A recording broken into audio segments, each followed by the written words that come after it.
Bir Ramazan'a da veda ettik. Ben daha çok kendi iş dünyam itibariyle onu size söylemem doğru mu, riyakarlık olur mu? Allah affetsin. Benim kulluğumu da bunların kullukları arasında kabul buyur dedim hep. İçimi döktüm, başım yere koyduğumda. Ve sonra Rabbim dedim senden çok utanıyorum ben. Böyle bir Ramazan geçti. Hakikaten bir ölesiye senin için bayılıp bayılıp sana kulluğumu yapamadım, icra edemedim.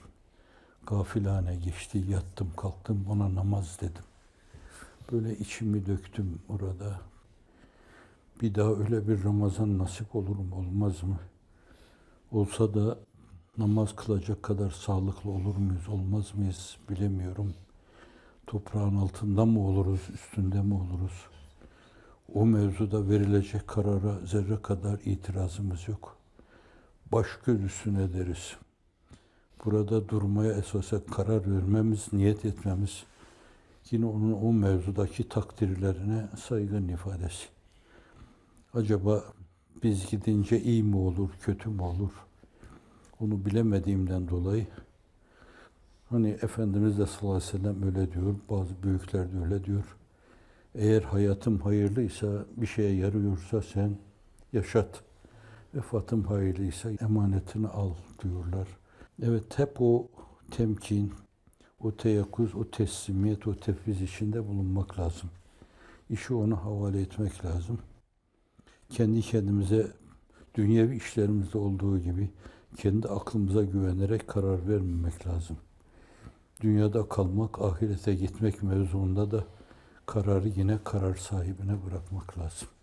Zannediyorum ben Müslümanlık dilden hale ve temsile dökülse dünyanın değişik yerlerinde bu bişaret-amiz şeyler birbirini takip edecek ve insanlık size minnet duymaya başlayacak Allah'ın izni inayetiyle. Bu hafife alınacak bir şey değil. İnsanlığın iftihar tablosunun beyanıyla bir tek insanın sizin elinizle hidayete ermesi yığın yığın deve de olabilir, at da olabilir, koyun sürüsü de olabilir, yığın yığın koyun sürülerine mukabildir. Bir zayıf beyanda da güneşin doğup battığı her şeyden hayırlıdır. Neden? Çünkü ona ebedi hayatı kazandırıyorsunuz. Bu fani hayata bedel, baki bir hayatı, ölümsüzlük hayatını kazanıyor. Her cuma yamacında Cenab-ı Hakk'ın cemali ve kemalini müşahede etme. Bunlar paha biçilecek şeyler değil. Rıdvan paha biçilecek şey değil. Her gün orada ayrı bir zevkle iliklerinize kadar zevk duyma paha biçilecek şey değil yani. Bu açıdan meseleye bakarken o zaviyeden bakmak lazım. Şu anda da sizi duymaları itibariyle bu mevzuda size diyeceklerinizi deme adına kapı aralanmış gibi. Biraz temkinli konuşuyorum ben. Belki kale kapıları gibi açılmış gibi de densi olur ama temkinli konuşuyorum ben. Kapı aralanmış gibi. Bu değerlendirilirse dünyanın en necip topluluğu haline gelmiş olacaksınız. Belli bir dönemde sizi değişik şeylerde istihdam eden, gidin dünyanın şurasında şunu yapın, burasında bunu yapın. Ülkede kalanlar da onlara destek olmak için himmettir, şudur, budur, beyanınızla, kaleminizle, imkanlarınızla, dünyevi durumunuzla destek olun falan.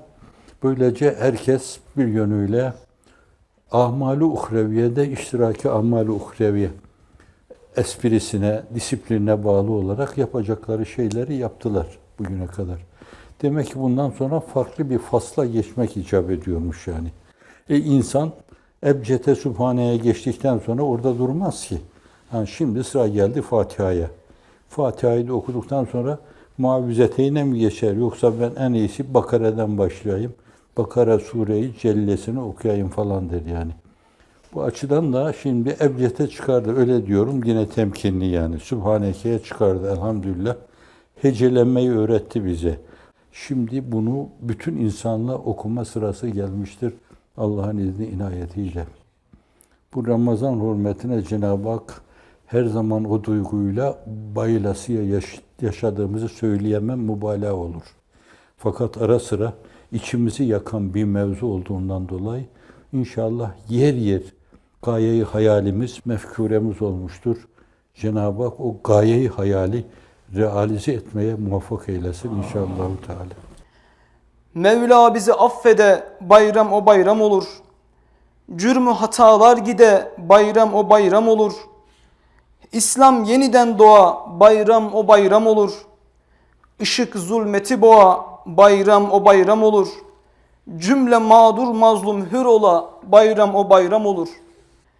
Güldür Allah'ım, soğuk hücre duvarlarına bakarak eşinin, evladının bayramını Medrese-i Yusufiye'de gıyaben kutlayan mübarek abla ve abilerimizin yüzünü. Güldür Allah'ım, bayram sabahı evinde eşinin, ana veya babasının boş kalan yerine bakarak bayramını kutlayanı. Güldür Allah'ım, Efendimiz Aleyhisselatü Vesselam gibi her çocuğun ana baba dediği yerde yanında ana babası olmayıp yüreği burkulan yavrucağı. Allahümme ba'id beynena ve beyne hatayana kema ba'adte beynel meşriki vel mağrib. Allahümme inna nes'eluke minel hayri kullih, acilihi ve acilihi, ma alimna minhu ve ma lem na'lem. Ve na'udhu bike mineşşerri kullihi, acilihi ve acilihi, ma alimna minhu ve ma lem na'lem. Allahümme erham ümmete Muhammed. Allahümme gfir li ümmeti Muhammed. Allahümme aslih ümmete Muhammed.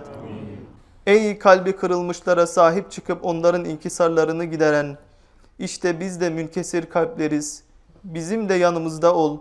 Kırıklarımızı sarıp sarmala, yaralarımızı iyileştir ve kırık döküklerimizi gider. Yeryüzündeki bütün masumları iki yüzlü tiranların sultasından kurtar Allah'ım. Ruhlarımıza, zatına sığınma ihtiyacını tam duyur. Gönüllerimizi yakarış hissiyle coştur. Solgun ve tadı tuzu kalmamış dualarımızı hususi teveccühlerinle renklendirerek onları kabul ufkuna ulaştır. Bütün kardeşlerimizi ve yetiştirdikleri rengarenk çiçekleri sana emanet ediyoruz. Sen onları şerirlerden ve her türlü şerden muhafaza buyur. Hepimizi ötede Resul-i Ekrem sallallahu aleyhi ve sellem Efendimizin liva ve hamdi altında bir araya getir. Dergâh-ı zat-ı uluhiyetinde dualarımızın birini bin eyle ya Rabbena. Kapının kullarını ilimde kibru gururdan, ibadette riya ve gafletten ve duygularına renk attıran ülfetten koru. Senin yolunda yürüyor gibi görünüp senden uzaklaşmak, kurbet atmosferinde iç içe firkat yaşamak, hep rızadan söz edip gazap arkasında koşmak ne acı. Sen bizi kazanç yolu sanılan bu tür gaybet vadelerinde ömür tüketmekten koru. Hepimizi istikamet üzere yaşat ve hayatımızı ilahi kelimetullah yolunda değerlendirmeye muvaffak eyle.